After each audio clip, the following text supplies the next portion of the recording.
100 word per minute dictation will be started in few seconds. Be ready. Start. Taking note of a submission made at the behest of the auction purchaser and then proceed to say that he is at liberty to file any action against the bank for any omission committed by it has no sanction of law. The said observation is wholly free of jurisdiction and undoubtedly is totally unwarranted in obtaining in the factual matrix.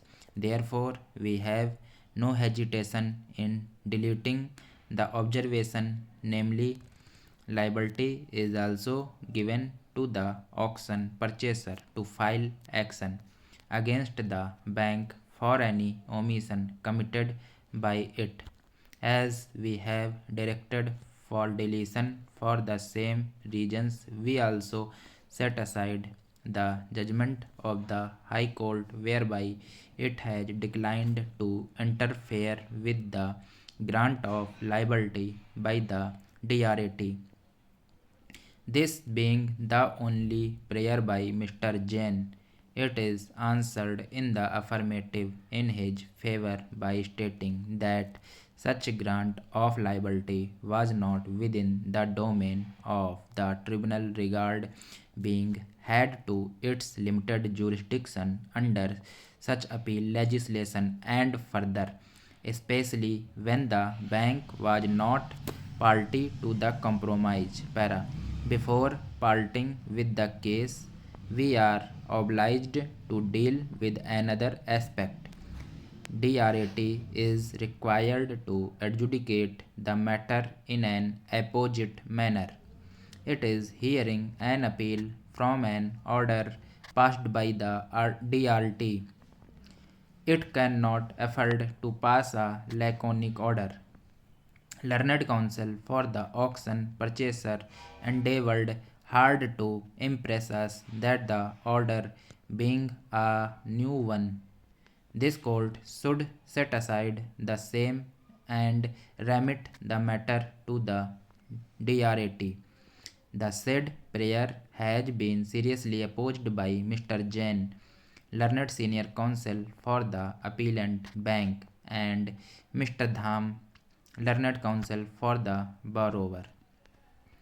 Two aspects weigh in our mind not to take recourse to such a mode, namely, are the auction purchaser has not challenged the order passed by the DRAT before the High Court, nor has he come to this court, and further, Mr. Jain has restricted his argument only with regard to grant of liability, and with the efflux of time, the bank has realized its money and the property has changed hands.